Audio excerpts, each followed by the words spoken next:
దేవుని బిడ్డలారా, దేవుని నమ్మినట్టు మీరు దేవుని ఒక వాగ్దానాన్ని మరిగా నమ్మాలని ఈ యొక్క చిన్న వీడియో మూలంగా మీకు తెలియపరచడం జరుగుతున్నది.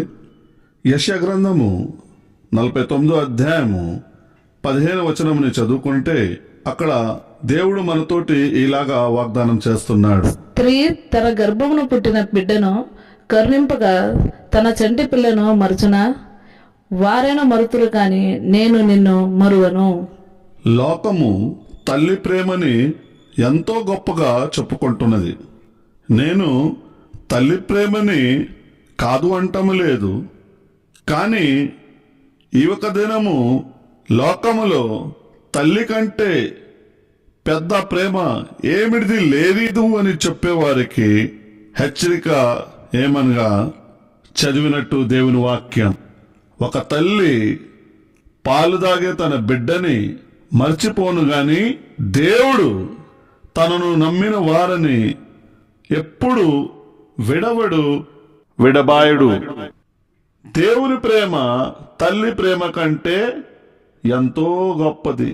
ఏమనగా తల్లి ప్రేమ వచ్చి శాశ్వతము కాదు, కానీ దేవుని ప్రేమ శాశ్వతము అయి ఉన్నది.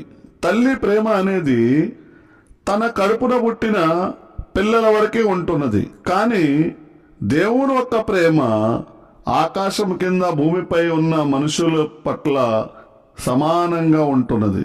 తల్లి ప్రేమలో పక్షపాతం అనేది మనము చూడవచ్చు, కానీ దేవుని ప్రేమలో ఎలాంటి పక్షపాతము లేదు.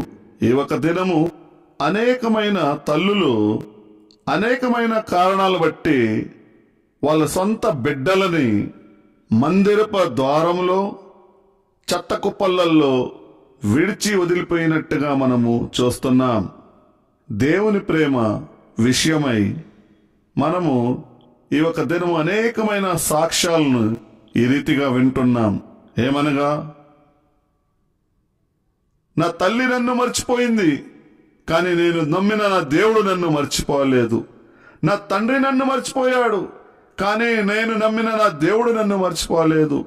నా బిడ్డలు, నా భార్య, నా భర్త, నా సొంత వారు, నా కాబోయే వాళ్ళు నన్ను మర్చిపోయారు, కానీ నేను నమ్మిన నా దేవుడు నన్ను మర్చిపోలేదు.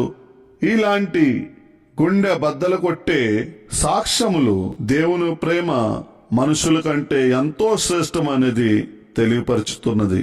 ఏదైతే ఈనాడు మనకు తన కుమారుడు యేసు క్రీస్తులో కలిగి ఉన్నది, దేని విషయమైతే పౌలు ఇలాగా సాక్ష్యము పలుకుతున్నట్టుగా మనము రోమిలకు రాసిన పత్రిక 8వ అధ్యాయము 38-39 వచనములో మనము చూస్తున్నాం. మరణమైనను జీవమైనను దేవదూతలైనను ప్రధానులైనను ఉన్నవి అయినను రాబోవున్నవి అయినను అధికారులైనను ఎత్తైనను లోతైనను సృష్టింపబడిన మరి ఏదైనను మన ప్రభువైన యేసుక్రీస్తు నందలి దేవుని ప్రేమ నుండి మనల్ని ఎడబాప నేరని రూఢిగా నమ్ముచున్నాము. ప్రియలారా, మానవ జీవితంలో మరణం అంటే సమస్తము కోల్పోవటము, కానీ ఇక్కడ ఆ మరణము కూడా మనల్ని దేవుని ప్రేమ నుండి ఏదైతే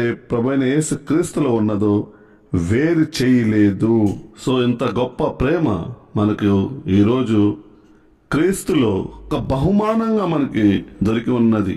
సో ఇలాంటి గొప్ప ప్రేమను బట్టి మనము దేవునికి ఎంత కృతజ్ఞత కలిగి ఉండాలి పరీక్షించుకుందాం. దేవుడు మిమ్మల్ని అందరినీ ఎంతగానో దీవించి ఆశీర్వదించునుగాక. ఆమేన్. అందరికీ స్తోత్రములు, అందరికీ వందనాలు.